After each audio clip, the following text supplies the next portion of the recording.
गुमसुम बच्ची की कहानी। बहुत समय पहले की बात है। एक छोटे से गांव में एक बच्ची रहती थी जिसका नाम निशा था।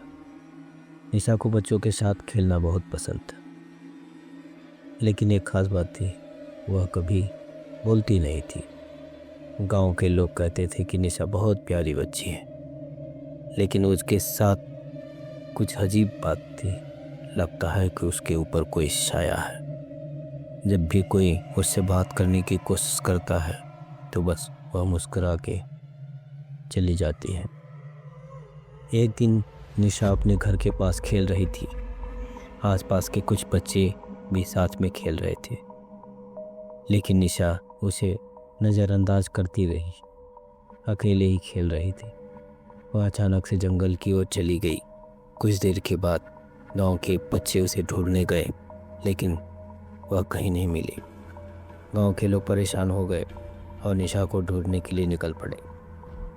अंधेरे में एक आदमी ने देखा कि जंगल के अंदर निशा का चेहरा पेड़ के पीछे दिखाई दिया और उसकी काली आंखें चमक रही थी और उसके चेहरे पे एक अजीब सी मुस्कान थी।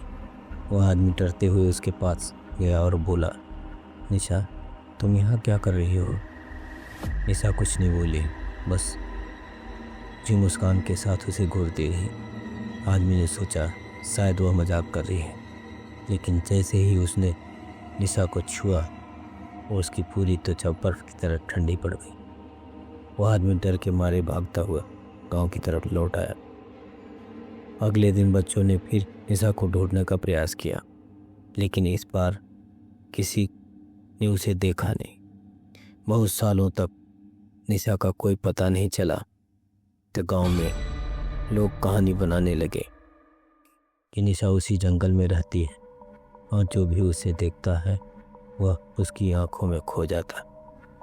कुछ लोग कहते हैं कि जब कोई बच्चा अकेला खेलता हुआ चुपचाप जंगल की तरफ जाता है तो निशा उसे अपनी ओर खींच लेती है, ताकि वह उसके जैसा चुप और अकेला हो जाए। आज भी गांव में रात को बच्चों को डराने के लिए कहा जाता है कि अगर तुम बाहर गए तो निशा तुम्हें अपनी दुनिया में ले जाएगी और तुम फिर कभी वापस नहीं आ पाओगे।